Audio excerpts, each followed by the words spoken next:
Le visiteur de minuit par Marie-Aude Muraille et Christelle Espier. Édition Albin Michel Jeunesse. À Londres, à la fin de l'an 1854, derrière de hauts murs de briques, vivait un homme puissant et riche qui s'appelait Jason Anderson. Jason possédait tant de bateaux sur les océans qu'il ne prenait même plus la peine de les compter. Mais toute sa richesse ne suffisait pas à le rendre heureux.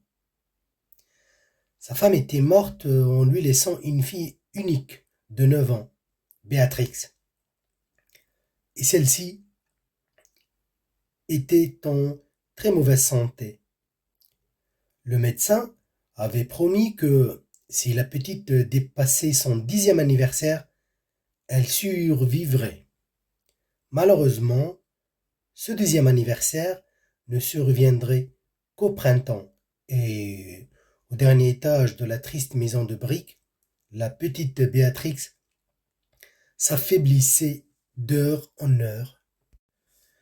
Ce jour de l'hiver 1854, Jason rêvait à la fenêtre de son bureau, et tout en rêvant, il regardait dans son jardin un pauvre homme tout courbé qui repoussait la neige avec une pelle. « C'est le vieux McNeil !» songea-t-il, et une cruelle pensée lui mordit le cœur. Il avait entendu dire que son jardinier avait eu beaucoup d'enfants. 13, peut-être 14, ou même était-ce 15. 13, 14 ou 15, dit Jason à voix haute. Il posait des yeux pleins de jalousie sur le pauvre vieux McNeil. N'y tenant plus, il tira sur le cordon de la sonnette pour appeler son domestique. « Allez me chercher mon jardinier !» ordonna-t-il. Le laquais revint, poussant devant lui le vieil homme qui tortillait sa casquette. « Bonjour, mon brave, » dit Jason en prenant un air aimable.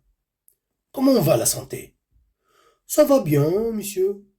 On peut dire que ça va, » répondit McNeil, avec un sourire qui allait d'une oreille jusqu'à l'autre. « Alors tant mieux, » bougonna Jason. « Et vos enfants ? C'est bien 13 enfants que vous avez eus ? 15, monsieur. Dieu les bénisse. 15 ! Écria Jason, furieux. Mais beaucoup sont morts, n'est-ce pas ? Avec la misère, la maladie. Non, monsieur. Ils sont tous en vie. On est solide chez les McNeil. 15 enfants, et tous en vie, marmonna Jason.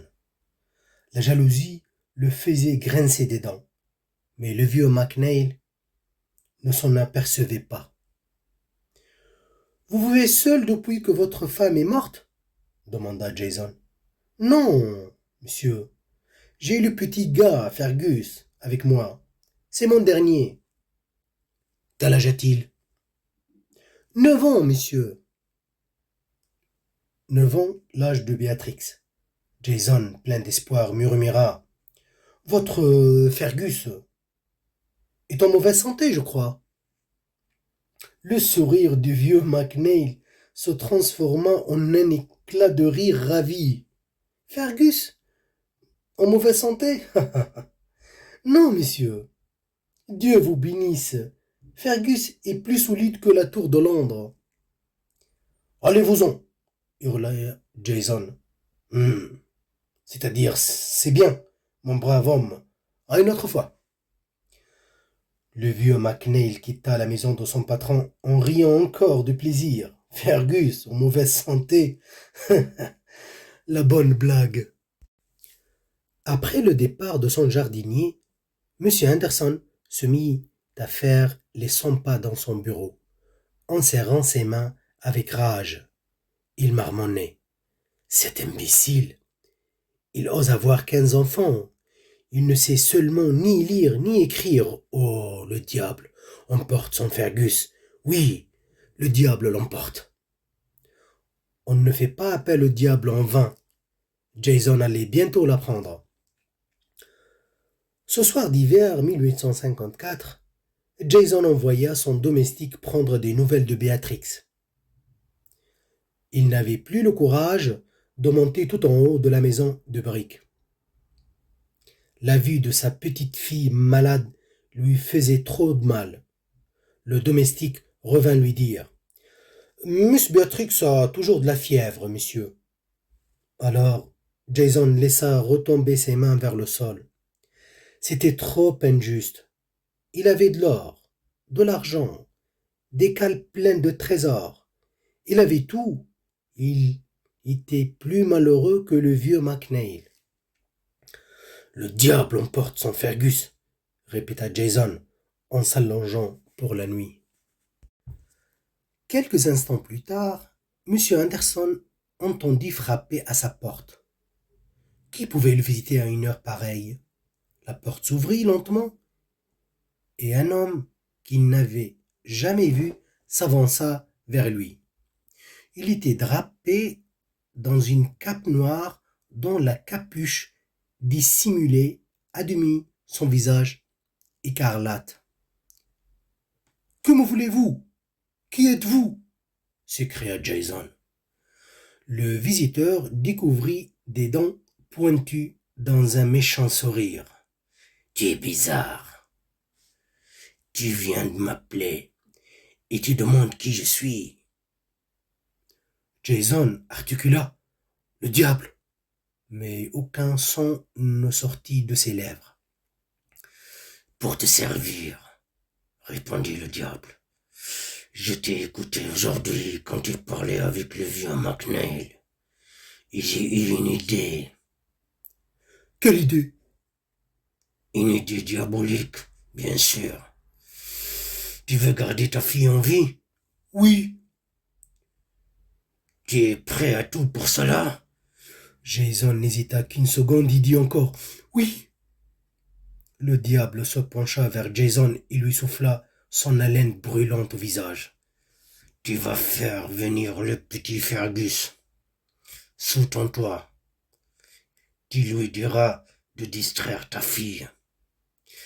Les jours passeront et la santé de Fergus ira dans le corps de Béatrix. Au printemps, l'un des deux enfants mourra. Devine lequel, Jason. Devine lequel. » Le diable éclata d'un rire abominable, et c'est alors que M. Anderson s'éveilla en sursaut. Il passa la main sur son front et murmura « Quel affreux cauchemar !» Mais tout cela n'était-il qu'un rêve? Et si l'idée du diable était une bonne idée? « Je ferai venir ce Fergus », songea Jason en se rendormant.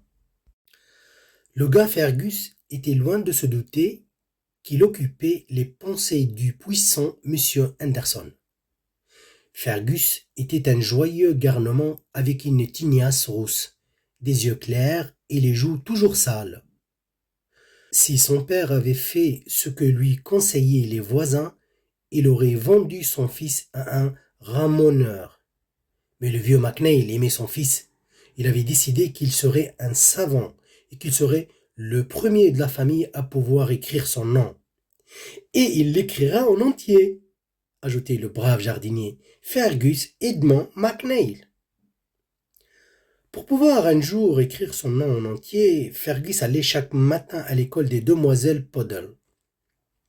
À force de recevoir des coups de règle sur la tête, il avait déjà appris que l'alphabet comprend tout un tas de consonnes et quelques petites voix d'ailes. Ce soir-là, comme l'allumeur de réverbère commençait à tourner, Fergus se dépêchait de rentrer chez lui en soufflant sur ses mains gelées. Il habitait au passage de la Poêle à frire, dans une maison tout à fait confortable puisqu'elle avait une porte et même des fenêtres. Les carreaux avaient été remplacés par du papier huilé, ce qui protégeait tout aussi bien des courants d'air. Quand la nuit venait, Fergus et son père, enveloppés dans des couvertures, se faisaient griller devant la cheminée. Le jardinier glissait alors sous le cendre quelques châtaignes qui claquaient joyeusement. Mais ce soir-là, le vieux McNeil avait oublié les châtaignes. Et il oubliait même de remettre du bois sur le feu. Brrr, brrr. Quel froid, s'exclama Fergus en entrant. Dis donc, vieux McNeil, mets-nous une autre bûche.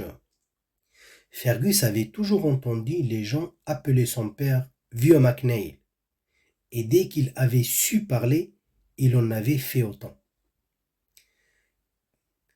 Qu'est-ce que tu as, vieux McNeil demanda soudain Fergus. Je pense au patron, répondit le jardinier. Il n'en vaut pas la peine. Ne dis pas cela, mon gars, le reprit le vieux McNeil. C'est un homme très bon qui s'intéresse à toi. À moi? Oui, Fergus. Monsieur Anderson veut que tu habites chez lui et que tu tiennes compagnie à sa fille, Béatrix. Tu as beaucoup de chance, mon gars. Le vieux McNeil essaya de faire son grand sourire d'une oreille jusqu'à l'autre, mais il n'y arriva pas. C'est donc à cause du diable qu'un matin, alors que la neige recouvrait Londres, Fergus rendit visite à Miss Béatrix. Bonjour, Fergus, fit la petite voix d'une très belle petite fille. Ça alors, s'exclama Fergus. C'est au moins un ange dans le ciel. Non, Fergus, dit Béatrix. Je suis seulement malade et je reste couché toute la journée. Ça alors, répéta Fergus. C'est pas de chance, miss. C'est si drôle de courir dans les rues en ce moment. Et pourquoi? Demanda Béatrix, les yeux brillants de curiosité. C'est la neige, miss. On se bat, on roule, on glisse. Mais on a sûrement très froid, dit Béatrix en frissonnant. Moi, je n'ai même pas le droit de respirer l'air près des fenêtres. Fergus regarda la fillette qui disparaissait sous les châles et les couvertures. Il soupira. Qu'est-ce que je vais m'ennuyer ici? Mais non, on va jouer avec mon arche de Noé. Sur les ordres de Béatrix, Fergus posa le bateau sur une table près du divan.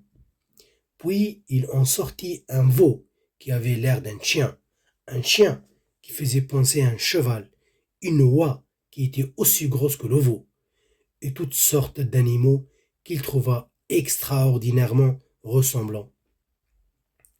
Un peu plus tard, Fergus posa aussi sur la table la maison de poupées. Puis, ce fut le tour des soldats, des toupies, des boîtes à musique, du diable à ressort, des lanternes magiques, du tambour et du cheval à bascule. Qu'est-ce que je m'ennuie, soupira Fergus. Béatrix, elle, s'était bien amusée à regarder le garçon. Elle n'avait jamais eu d'amis et elle ne savait pas jouer. Veux-tu que je t'apprenne à écrire? Proposa-t-elle à Fergus. Je serai une maîtresse d'école et toi, tu serais l'élève. Que c'est ennuyeux, gémit Fergus. Mais il accepta et le soir même, il savait écrire son nom en entier. Le lendemain matin, Fergus ouvrit en cachette la fenêtre de sa chambre et prit de la neige à deux mains. D'abord, il en mangea un peu, puis il eut une meilleure idée. Il allait lancer une boule de neige sur Béatrix. Ça, c'était drôle. Mais quand il aperçut la petite fille malade, toute pâle et tremblante de fièvre sur le divan, il ne sut plus que faire de cette maudite boule de neige. Hé, miss, regardez, cria-t-il, et d'un geste décidé, il écrasa toute la neige sur son nez. Béatrix éclata de rire, et c'est ainsi que commença la journée. Elle parut longue à Fergus, mais bien courte à Béatrix. Veux-tu que je t'apprenne à faire des problèmes? Lui demanda-t-elle. C'est si amusant d'être la maîtresse. Fergus pensa. Oh là là, quel ennui! Mais cette fois-ci, il accepta sans se plaindre à haute voix. Écoute bien, Fergus. Si je te donne 20 pommes et que tu en manges 12, quel est le résultat de l'opération? Une bonne indigestion, miss. Béatrix n'avait jamais tant ri de sa vie. Une jolie couleur rosée venait parfois animer ses joues, et Fergus s'aperçut qu'il en était content. Monsieur Anderson avait donné l'ordre de garder Fergus tout en haut de la maison de briques jusqu'au printemps. Pas plus que Béatrix, Fergus n'avait le droit de sortir. Parfois, en regardant par la fenêtre, il apercevait McNeil dans le jardin. Le vieil homme lui faisait un signe de la main, et Fergus devinait que son père lui disait « Dieu te bénisse, Fergus mon gars !» Mais le pauvre jardinier voyait que son Fergus était triste et pâle. Béatrix, elle, se portait mieux, car elle était heureuse d'avoir un ami. Mais elle ne sera pas guérie au printemps, songeait M. Anderson. Et ce Fergus ne tombe toujours pas malade. Le médecin a dit qu'il ne souffrait que d'un peu d'anémie. Jason finissait par penser que l'idée du diable n'avait été qu'un rêve stupide. Un soir, Fergus décida de désobéir à M. Anderson et descendit en cachette les escaliers. Oh, quel plaisir de retrouver la rue, l'air qui pince le nez, et les rafales de vent qui font trembler la flamme des réverbères. Fergus se sauva en courant. Or ce soir-là, Jason avait aussi décidé de sortir. Comme il pensait à sa fille, il avait la tête pleine de soucis et ne prenait pas garde à ce qui se passait autour de lui. C'est ainsi qu'il ne vit pas foncer sur lui un léger fiacre comportait un cheval noir comme la nuit. « Monsieur, attention !» s'écria un enfant. Jason sursauta et fit un bond en arrière. Mais déjà l'enfant s'était lancé à la tête du cheval pour le détourner de son chemin. Jason vit que le malheureux était projeté contre une maison.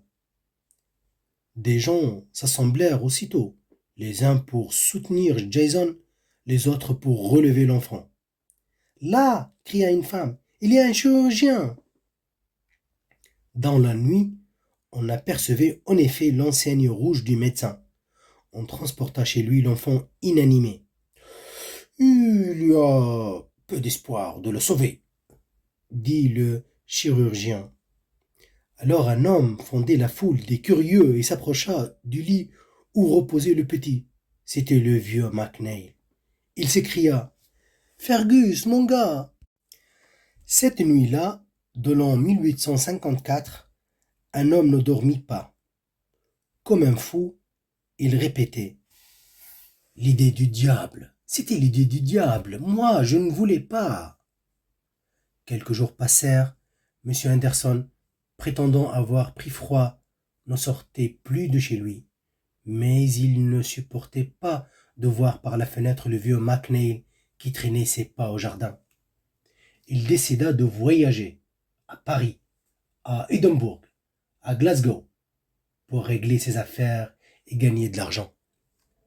De temps en temps, il recevait une lettre de sa fille. « Mon cher papa, j'espère que vous allez bien. Moi, je me porte de mieux en mieux. Le médecin dit que je serai guéri au printemps. Serez-vous de retour pour mon anniversaire ?» Enfin, surmontant sa peur de croiser son jardinier, Jason revint chez lui et, une fois dans son bureau, envoya son domestique prévenir Miss Béatrix de son retour. Elle se jeta dans ses bras en s'écriant « Mon cher papa, comme c'est gentil d'être là pour mes 10 ans !» Puis, elle se recula et ajouta timidement « Il y a un visiteur derrière la porte qui aimerait bien vous voir. » En entendant ces mots, Jason fut pris d'un tremblement. Était-ce le diable qui revenait pour être remercié de sa bonne idée? Mais non, c'est le vieux McNeil avec un sourire d'une oreille jusqu'à l'autre. « Monsieur Anderson, dit-il, le gars Fergus, Il est sauvé. On a le crâne solide chez les McNeil. Ce n'était donc qu'un mauvais rêve, marmonna Jason. Oui, un mauvais rêve, répéta le vieil homme, sans bien comprendre. Mais votre fille est une bonne petite. Jason apprit alors que Béatrice, mise au courant de l'accident par le jardinier, avait fait porter Fergus blessé sur un brancard tout en haut de la maison de briques, et qu'elle l'avait fait soigner par son propre médecin. Jason était si stupéfait qu'il restait sans réaction. Et Béatrix s'en inquiéta. « Vous n'êtes pas fâché contre moi, mon cher papa ?» Le temps depuis s'est écoulé. Jason Anderson a oublié cette année 1854 où le malheur lui avait fait le cœur mauvais. Ce matin de l'an 1864, un jeune homme sonne à toute volée à la porte d'entrée d'une maison de briques. Ce jeune homme est roux, avec des yeux clairs. La seule différence avec le gars d'autrefois, c'est qu'il a les joues propres. « Te voilà, Fergus !» s'exclame Jason en l'accueillant. « Entre et patiente au bas des marches. Ferme les yeux comme elle l'a demandé. Je compte jusqu'à 10. » Fergus ferme les yeux. « Attention. 1, 2. » On entend un trottinement dans l'escalier, un froissement de tulle et de soie. 5, 6. Fergus, tu triches, plaisante Jason. 9 un quart. Elle arrive. 9 et demi. Et 10, s'écrie Béatrix en tapant des mains sous le nez de Fergus. Le jeune homme rouvre les yeux. Béatrix est devant lui. Comme elle est jolie dans sa robe de mariée. La seule différence avec la Béatrix d'autrefois, c'est qu'elle a les joues roses. Le vieux McNeil n'est plus de ce monde pour se réjouir de ce spectacle. Alors, c'est Jason qui s'écrie à sa place. « Fergus, mon gars, embrasse-la. Tu n'auras jamais de meilleure idée que celle-là. »